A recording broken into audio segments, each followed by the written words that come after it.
Okay, this problem involves high-tech electronics and involves transfer pricing. High-tech electronics manufactures electronic products with two separate operating divisions, the Specialized Electronics Component Division and the MP3 Player Division. And we've got some condensed divisional income statements in front of us. Now, those statements involve no intracompany transfers, and it includes a breakdown of expenses into variable and fixed components. And we can see that on the screen, although it does appear in relatively small appearance and small fonts on the screen. Okay, so we see that the sales were 12,000 units. Now I'm reading to the left of the mouse here. Actually, why don't I move it over here? Specialized Electronics Components had 12,000 units at $126 per unit. Going down one, 18,000 units at $228 per unit were sold by the MP3 division player. Okay, so if we add those together, high-tech had a combined sales of, what is that, $5.6 million. It's actually $5,616,000. And we see that the variable costs are $86 per unit for specialized electronics, and it looks like we've got $162 per unit cost for the MP3 player, but there's an asterisk next to the 163. So let me read that. It says $126 of the $162 per case represents material costs, and the remaining $36 per case represent other variable conversion expenses incurred within the MP3 player division. All right, now let's read this part here. The Specialized Electronics Components Division is presently producing 12,000 units of output of their total capacity of 14,400. Materials used in the production of MP3 players are currently purchased from outside suppliers for $126. Okay, so that starts to make sense in light of the note we read. The Specialized Electronic Components Division is able to produce the materials used by the MP3 Player Division. Except for the possible transfer of materials between divisions, no changes are expected in sales and expenses. Okay, now let's take a look at Instruction 1, which reads, would the market price of $126 per unit be an appropriate transfer price for high-tech? And let's explain that. Okay, well, hopefully you understand enough before you've approached this, watching this demonstration, to know that the answer to this question is no. If we've got unused capacity in the supplying division, which in this case is the Specialized Electronics Component Division, then using a market price approach may not lead to the maximum profit of the total company. Okay, let's take a look at number 2. I'll slide down a little bit.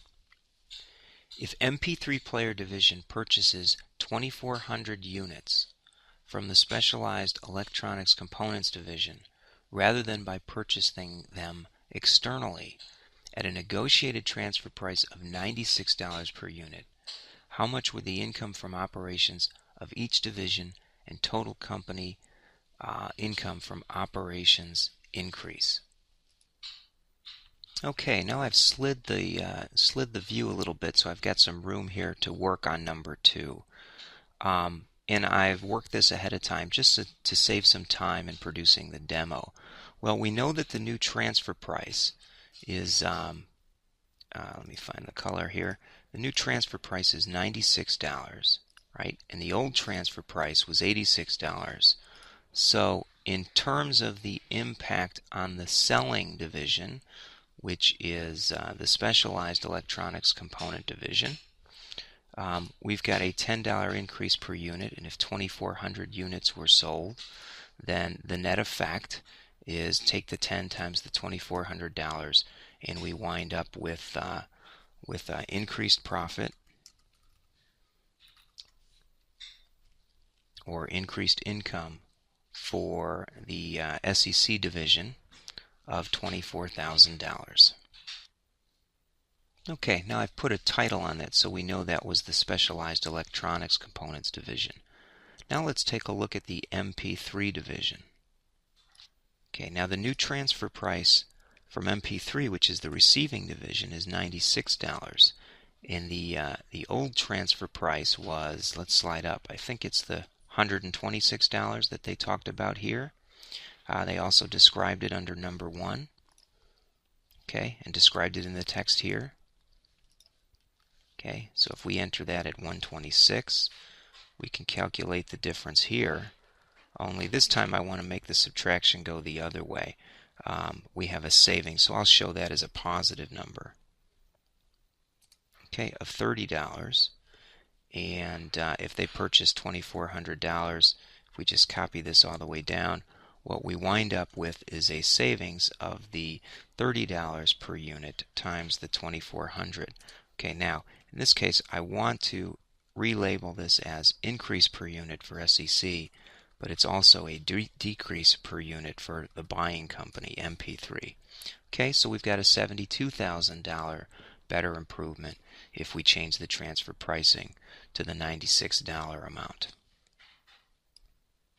Now if we add those together, we come up with the total increase in profits of both divisions if we make this change in the transfer price. And I should probably format that the same way so that we can see what that total is. Okay, and it'd be the $96,000 there. So why don't I label this as total company change in profit. Okay, now we'll tackle number 3, which asks us to prepare condensed divisional income statements for high-tech electronics based on the data we're using in number 2 above. So let's calculate the sales. Alright, first, for specialized electronics components, we have the external sales of $12,000, right, times $126 per unit. Okay, but now we also have 2,400 units, let me make that equal, times the $96 new transfer price. Okay, now MP3 also had external sales that were equal to $18,000 units times $228. And if I slide up, you'll see that information right up here. There's our 12 to the right of the mouse, the 12,000 unit, the 18,000 unit, and now we're factoring the information of number 2, which is 2,400 units being sold from SEC to the MP3 division. Okay, so that gets us our sales. We probably could combine all of this. Let me use the sum item. Okay, and then I'll also sum from above. Just draw a little subtotal here. We've got nothing here, but we can copy this, copy that, bring that down, and we've got $5,846,400 in sales. And we format that correctly, make this a little bit bigger so you can see it, and we should be all set. Okay, then we need to compute the expenses. Okay, and the expenses consist of variable expenses, so we'll type in variable, and I'll indent that a little bit.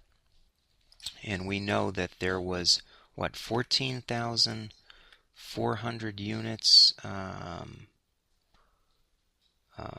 do we want to take a look at this? For special ED, okay, I slid it up. Now, they were selling 12,000 units externally for $86, and then we added another 2,400 units so that were sold to the MP3 division. So if we add the 2,400 and 12,000 units together, we come up with 14,400 units, right?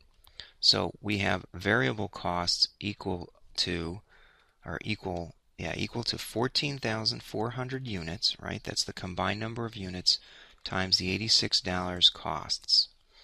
Okay, so that's 1,238,400,000. Okay, now to MP3, their variable costs are going to include the 15,600, let me do this in parentheses, the 15,600 units it sells externally times $162, right?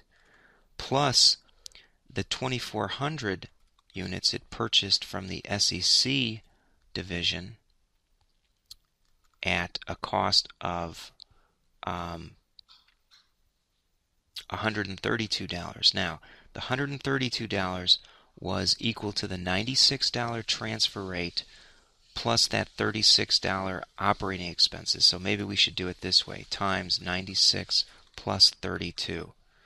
Okay, so that's how we come up with the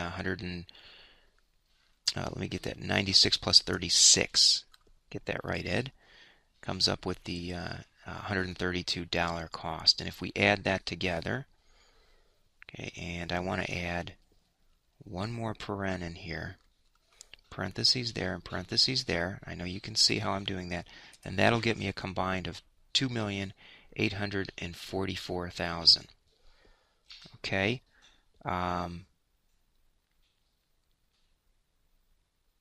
What do we have left? We have the fixed cost. So let's jot that down here.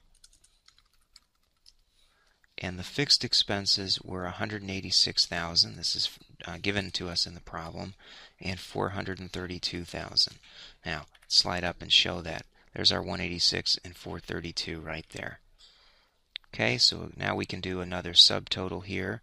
I think what I'm going to do is just format this area right here, and then I can copy this. We'll get another subtotal. I can then sum. And I think if I press this, the auto sum will know what to do. Let's see. Yep, it did. And I come up with 4,700,400. So there's my total expense line. And I'll indent that. And the only thing we have left to compute is income from operations. And of course, we just need to subtract the expenses from the revenues, the expenses from the sales, right? So we get 318,828 and a combined income of 1,146,000. Format that a little nice. I think I can add a double underline here, and that takes care of part 3.